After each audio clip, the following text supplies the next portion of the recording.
বিসমিল্লাহির রহমানির রহিম। আসসালামু আলাইকুম। আশা করি আলহামদুলিল্লাহ আপনারা অনেক ভালো আছেন। দেখেন, আপনি বাংলাদেশের যে কোনো বিশ্ববিদ্যালয়ে ভর্তি হন না কেন, তার আগে আপনার মনের ভিতর অনেক ধরনের প্রশ্ন জাগে যে আমি এই সাবজেক্টে পড়তে ইচ্ছুক, তো এই সাবজেক্টটা আসলে কেমন, বা আমি এতদিন পড়াশোনা করছি ফিজিক্স, কেমিস্ট্রি, ম্যাথ, বায়োলজি, যদি সায়েন্সের স্টুডেন্ট হন বা আপনি যদি আর্টসের স্টুডেন্ট হয়ে থাকেন, আপনাদের যে সাবজেক্টগুলো ছিল সেই সাবজেক্ট ইন্টার 9-10 পড়ছেন, বা কমার্সের স্টুডেন্ট হলে সেই সাবজেক্ট পড়ছেন, কিন্তু আপনার মাথার ভিতর ঢুকতেছে মাইক্রোবায়োলজি নামে একটা সাবজেক্ট আছে, ইলেকট্রিক্যাল সাবজেক্ট আছে, সায়েন্সের জন্য সিভিল আছে, টেক্সটাইল ইঞ্জিনিয়ারিং আছে, মেকানিক্যাল আছে, মাইক্রোবায়োলজি, ফার্মেসি, ঠিক আছে, বায়োকেমিস্ট্রি, এইগুলো তো নতুন নতুন। বা আপনারা যারা আছেন মানে আর্টসের যারা আছেন, তাদেরও কিন্তু এরকম নানান ধরনের সাবজেক্ট আছে। এক্স্যাক্টলি আমার তো আর্টসের আমি না, এই কারণে আমি বলতে পারতেছি না কী কী সাবজেক্ট আছে। ইংলিশ আছে এইগুলো।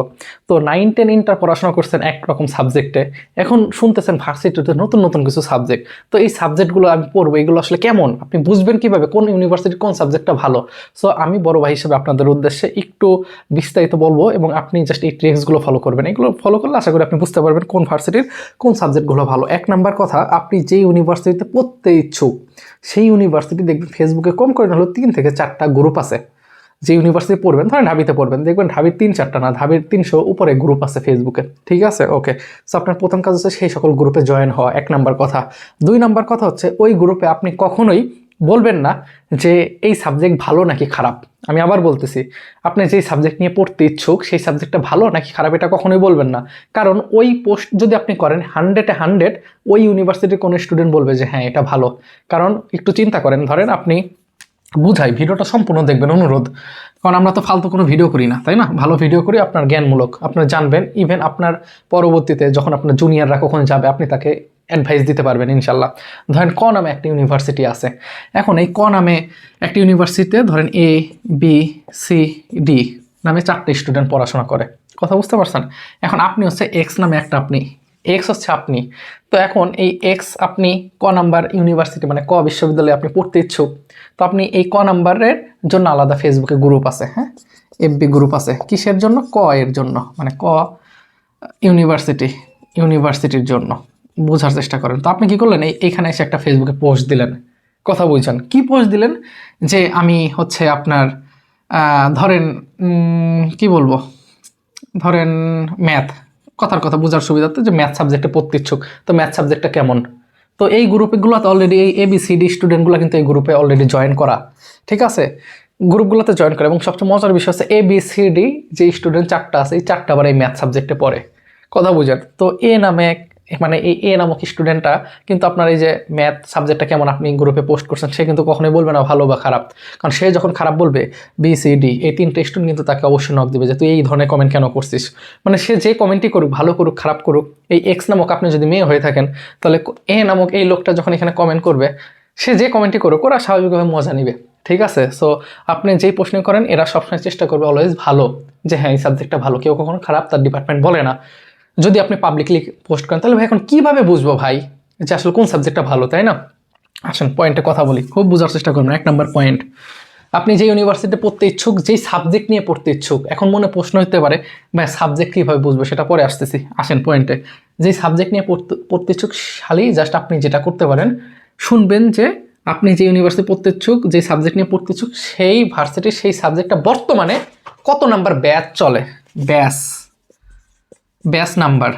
আপনি যেটা শুনবেন সেটা হচ্ছে কি, আপনি শুনবেন হচ্ছে ব্যাচ নাম্বার, যে বর্তমানে কত নাম্বার ব্যাচ চলতেছে এই ইউনিভার্সিটি, আপনি যে ম্যাথ নিয়ে পড়তে ইচ্ছুক। আমি কি আপনাকে বুঝাইতে পারছি কেন এটা বললাম? ব্যাচ নাম্বার আসলে কি বোঝায়? আমি যদি বলি বর্তমানে 11 নাম্বার ব্যাচ চলে, কত? 11 নাম্বার ব্যাচ চলতেছে। 11 নাম্বার মানে হচ্ছে আপনারা হচ্ছে 12 নাম্বার ব্যাচ যারা ঢুকবেন, তার মানে আপনাদের আগে 11টা ব্যাচ চলে গেছে।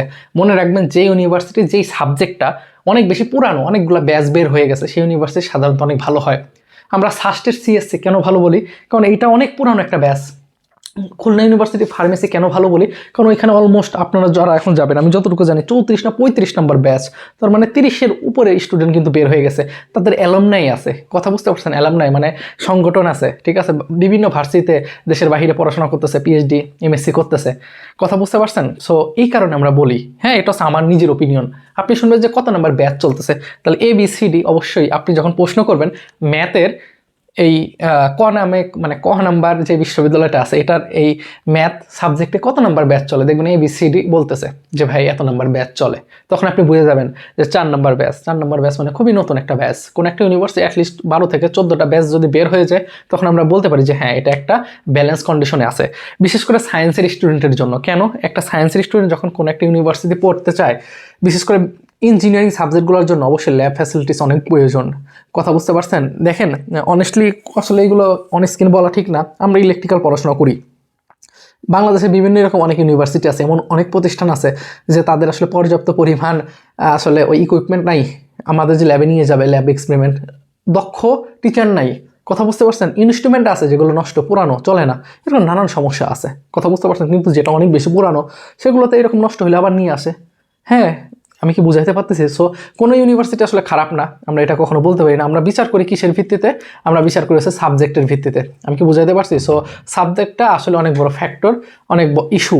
হ্যাঁ, তো 1 নাম্বার বিষয় হচ্ছে আপনি খালি শুনবেন যে ব্যাচ কত, এবার বুঝতে পারছেন। এইবার 2 নাম্বার কথা হচ্ছে যে ভাই আপনি যে বললেন, অনেক কালই পড়লো, আচ্ছা দেখেন ভাই আপনি যে বললেন যে ব্যাস আমি দেখলাম, কিন্তু আমি তো আমার লাইফে ফার্স্ট শুনলাম যে মাইক্রোবায়োলজি বলে একটা সাবজেক্ট আছে। মাইক্রোবায়োলজি, ঠিক আছে, মাইক্রোবায়োলজি বলে সাবজেক্ট আছে, এটা তোমার লাইফে ফার্স্ট। এটা আবার কি? বা বায়োকেমিস্ট্রি, মানে কথার কথা আপনি আর্টস কমার্সের হন সমস্যা নেই, আপনি তো BBA করবেন বা BA করবেন, যাই করেন না কেন, সো আপনি তো এসব জানেন না। তো এখন ভাই আমি এইগুলো কিভাবে বুঝবো যে কোন সাবজেক্টটা আসলে ভালো?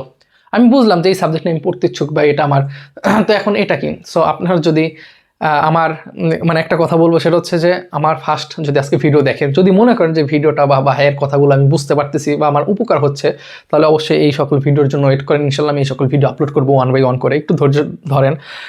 সো সেই পর্যন্ত আমাকে একটু অনুপ্রাণিত করতে হয়, আপনি আমার এই ভিডিওটা সাবস্ক্রাইব করে রাখতে পারেন, মানে লাইক দিতে পারেন ভিডিওটা, এবং চ্যানেলটা সাবস্ক্রাইব করে রাখবেন। এটা অনুরোধ, বড় ভাই হিসেবে অনুরোধ যে লাইক দিবেন।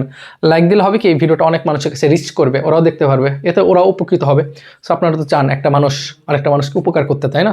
সো ভিডিওটা একটা লাইক দিবেন, এবং ওই সকল ভিডিও এবং কি ভিডিও চান একটা কমেন্ট করবেন। আপনি কমেন্ট তো করেন, আপনার বান্ধবী যখন ফেসবুকে ছবি আপলোড করে কমেন্ট করেন না যে নাইস গর্জিয়াস। সো আপনি কি বিষয়ে ভিডিও চাচ্ছেন সেটা একটা কমেন্ট করেন যে ভাই এটা নিয়ে ভিডিও করেন, আমি ইনশাল্লাহ পরবর্তীতে সেটা করবো।